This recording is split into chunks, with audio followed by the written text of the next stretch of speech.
हैं, बावजूद इसके स्थिति इतनी खराब है। क्या हर जगह के जनप्रतिनिधि इतने ही एक्टिव नजर आते हैं? बीकानेर की अगर बात करें तो किस तरीके से यहाँ पर तमाम चीजों को हैंडल किया जा रहा है?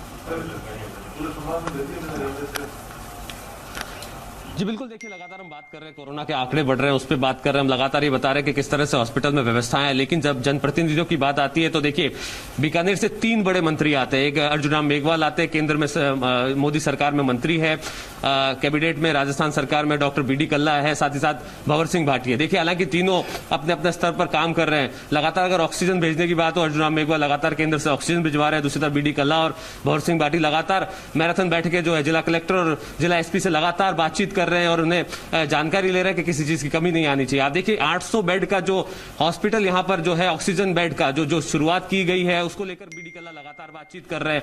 दूसरी तरफ आप देखिए भंवर सिंह भाटी ग्रामीण इलाकों का लगातार दौरा कर रहे हैं, जानकारी ले रहे हैं। हालांकि देखिए जनप्रतिनिधियों की जिम्मेदारी बहुत बढ़ जाती है, क्योंकि जब जनता जिन्हें वोट देकर सत्ता में पहुंचाती है तो वो कहीं ना कहीं बढ़ जाती है। आप देखिए पीछे जो मेरे साथ डॉक्टर्स की टीम है, लगातार मैं उनसे बात कर रहा हूँ, जानने की कोशिश कर रहा हूँ।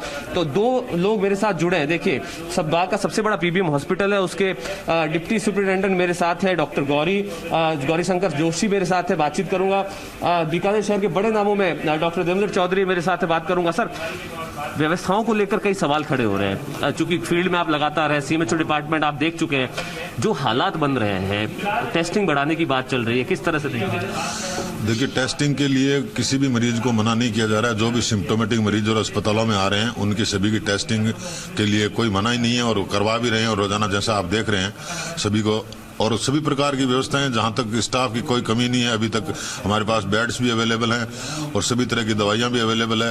ऑक्सीजन की आपूर्ति भी कुछ कम जरूर है, लेकिन ऐसा कहीं नहीं है कि किसी मरीज को ऑक्सीजन नहीं मिल रही हो, और उसकी पूरी मॉनिटरिंग की जा रही है डेली बेसिस पर। सर, प्राइवेट हॉस्पिटल्स को ऑक्सीजन उतनी दी जा रही है जितनी डॉक्टर्स कह रहे हैं कि जितने मरीज है उतनी ही मिलेगी। कहीं अनियमितताएं पाई गई है, उस पर भी कार्रवाई हो रही है? देखिए प्राइवेट हॉस्पिटल्स की ऑक्सीजन जो सप्लाई है वो मैं स्वयं देख रहा हूं, तो इसमें किसी प्रकार की कोई कमी नहीं दी जा रही है। जिनको जितनी आवश्यकता है उसके मुताबिक दी जा रही है और रेगुलर मॉनिटरिंग की जा रही है कि ऑक्सीजन का कहीं अच्छे जुडिशियस यूज हो, बस यही कहा जा रहा है। बाकी ऑक्सीजन की कहीं कोई कमी नहीं है। लेकिन देखिए खुशबू, संभाग का सबसे बड़ा पीबीएम हॉस्पिटल है, उसकी हम लगातार बात कर रहे हैं, किस तरह की व्यवस्थाएं। सुपरिटेंडेंट मेरे साथ बात करता हूँ। डॉक्टर जोशी, एक सवाल ये खड़ा होता है कि रेमडेसिविर इंजेक्शन कम है, 250 पेशेंट है, 100 इंजेक्शन बचे हैं। क्या लगातार आप लोग सरकार से मांग कर रहे हैं? नहीं, 100 इंजेक्शन नहीं बचे हैं, 230 इंजेक्शन अपने को कल मिल गए और हमेशा मेरे पास 2 दिन का इंजेक्शन का स्टॉक रहता है जितना हमारा कंजप्शन है। टिल डे कभी भी किसी भी पेशेंट को इंजेक्शन की कमी फील नहीं हुई। पहले हमारे पास हफ्ते 10 दिन का स्टॉक रहता था, वो अलग मैटर है, पर अब हमारे पास 2-3 दिन का स्टॉक तो होता ही है, इसलिए इंजेक्शन की अभी तक कमी नहीं आई। और जो कोरोना में दूसरी दवाएं भी काम में लेते हैं, जिंक है, स्कॉर्बिक एसिड है, पैरासीटामोल है, एनएस है, सारी चीजें अपने पास पर्याप्त मात्रा में, उनका स्टॉक अपने पास 1.5-2 महीने का है। अभी कितने बेड्स बाकी है, किस तरह से देख रहे हैं, ऑक्सीजन बेड्स कितने हैं? क्योंकि जनता जानना चाहती है, कहीं पैनिक वाली सिचुएशन तो नहीं है? नहीं, अभी कोई पैनिक सिचुएशन नहीं है। अपने पास ऑक्सीजन बेड करीब 150 के आसपास खाली पड़े हैं। जो भी पेशेंट आएगा उनको अलॉट कर देंगे, परंतु पेशेंट को उसकी नीड होनी चाहिए। अपने को सब चीजें ध्यान में रखनी पड़ती है। जो भी सीवियर या मॉडरेट कैटेगरी के पेशेंट है, जिनके ऑक्सीजन लेवल 90 या 93 से बिलो जा रही है, उन सबको अपन एडमिट कर रहे हैं। देखिए खुशबू, ये तमाम वो लोग हैं जो सीएमएचओ डिपार्टमेंट देखते हैं, हॉस्पिटल देखते हैं, साथ ही साथ आप देखिए दूसरी तरफ अगर मैं बात करूं, जिस तरह से सोशल मीडिया की मैं बात कर रहा था, तमाम वो लोग यहाँ पर है, लगातार मीटिंग्स कर रहे हैं, जनता के लिए क्या बेहतर हो सकता है उस पर बातचीत कर रहे हैं। और अगर देखा जाए, आप देखिए सोशल मीडिया पे किस तरह से इन लोगों ने ग्रुप्स बनाए।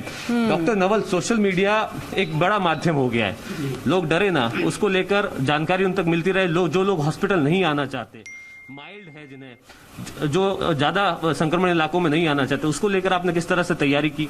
जी, हमने फेसबुक और व्हाट्सएप के माध्यम से हमने डॉक्टर्स का टाइम स्लॉट तय किया है कि जैसे मैं शाम को 2 घंटे देखूंगा, राहुल जी सुबह 2 घंटे देखेंगे, तो उस वक्त वो पर्सनल चैट के माध्यम से, या हमने जो ये ग्रुप बनाया है इसमें वो ग्रुप में अपनी समस्या डाल दें। उनको कोई समस्या आ रही है तो हम नहीं चाहते कि पॉजिटिव मरीज बार बार घर से बाहर निकले, जो होम क्वारंटाइन है। अस्पताल में तो हमारे सारी सुविधा हमारे आंखों के सामने होती है, तो पॉजिटिव अगर बार बार निकलेगा तो उसको भी समस्या है और दूसरे लोगों को संक्रमित करने की संभावना था। हम ये चाहते हैं कि उसकी छोटी छोटी समस्या हम उसको दूरभाष पे ही उनको वहीं सॉल्व कर दें। दवाई की उपलब्धता है, दवाई डोज कितनी लेनी है, कब लेनी है, कैसे लेनी है, उसका ऑक्सीजन सैचुरेशन कितना, हम टेलीफोन पे पूछ लेते हैं, प्रोनिंग कैसे करनी है। लेकिन एक खबर, एक जानकारी आपने मुझे दी कि हॉस्पिटल्स के जरिए या प्राइवेट लेवल पे आप लोग मेडिसिन भी प्रोवाइड करवा रहे हैं जो मरीजों को? जो मेडिसिन गवर्नमेंट लेवल पे भी जो लोग सैंपलिंग कराने के लिए आ रहे हैं और जो सिम्टोमेटिक मरीज है उनके लिए हमने ये सिस्टम चालू किया है सरकारी स्तर से ही कि उनको जैसे ही सिम्टोमेटिक कोई पेशेंट आता है और वो हमको टेस्टिंग के लिए कहता है तो उससे पहले टेस्टिंग के साथ ही उसको हम दवाई की किट देते हैं ताकि वो पॉजिटिव आने के बाद में दवाइयों के इंतजार में परेशान ना हो। देखिए, लेकिन एक सवाल ये खड़ा होता है, देखिए आप तमाम लोग पैनल मेरे साथ है, सवाल ये खड़ा होता है कि जो लोग ऑक्सीजन नहीं ले पा रहे हैं, जो घरों पे ऑलरेडी पेशेंट्स हैं, सवाल ये खड़ा होता है कि आप जिस तरह से आपकी व्यवस्थाएं ज्यादा है, आप लोगों के टच में डॉक्टर्स है, उनकी अपनी एक पकड़ होती है, उसको किस तरह से आप लोग इस्तेमाल कर पा रहे हैं?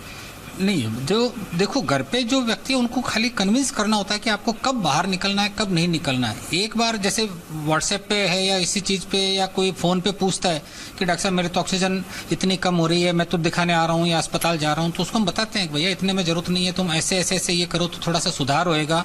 और ज़्यादातर 50% से ज़्यादा लोग ऐसे होते हैं जो व्हाट्सएप या टेलीफोन के माध्यम से, बल्कि मेरे हिसाब से 70-80% उनको घर पे ही इलाज दिया जा सकता है। और आखिरी कमेंट मैं लूंगा डॉक्टर जोशी से, हॉस्पिटल में आखिर हम कितनी बेड्स के लिए तैयार हैं? अगर मामले बढ़ते हैं, कंट्रोल नहीं होता है, तो उसको लेकर एसएसबी भी तैयार है पूरी तरह से? अभी हमारे पास 1000 बेड्स की हाइपोथेटिकली सुविधा कर रखी है, यानी जैसी हमें जरूरत पड़ेगी हम 24 घंटे के अंदर दूसरे बेड और अरेंज कर सकते हैं। एसएसबी है, ईएनटी हॉस्पिटल्स है, हमारे पीबीएम के वार्ड्स में ऑक्सीजन की जहाँ कंटिन्यू व्यवस्था है, वो सारे बेड अपन कोरोना के लिए यूज में ले सकते हैं। तो मैं ये मान के चल रहा हूँ 1000 बेड हमारे पास रेडी टू यूज है, और अगर नीड हुई तो हम 3 दिन या 2 दिन के अंदर और बेड की व्यवस्था कर सकते हैं। देखिए, शहर के सबसे बड़े हॉस्पिटल में क्या व्यवस्थाएं हैं, उस पर तमाम लोगों से हम जानकारी ले रहे थे, जनता तक ये पहुंचा रहे थे कि एक एक चीज के सवाल सोशल मीडिया से भी मिलेंगे और व्यवस्थाएं किस तरह की है। रौनक, शायद अगर यही पहल हर जगह पर की जाए तो स्थिति बहुत ज्यादा और बेहतर हो सकती है, क्योंकि देखिए सोशल मीडिया हम हमेशा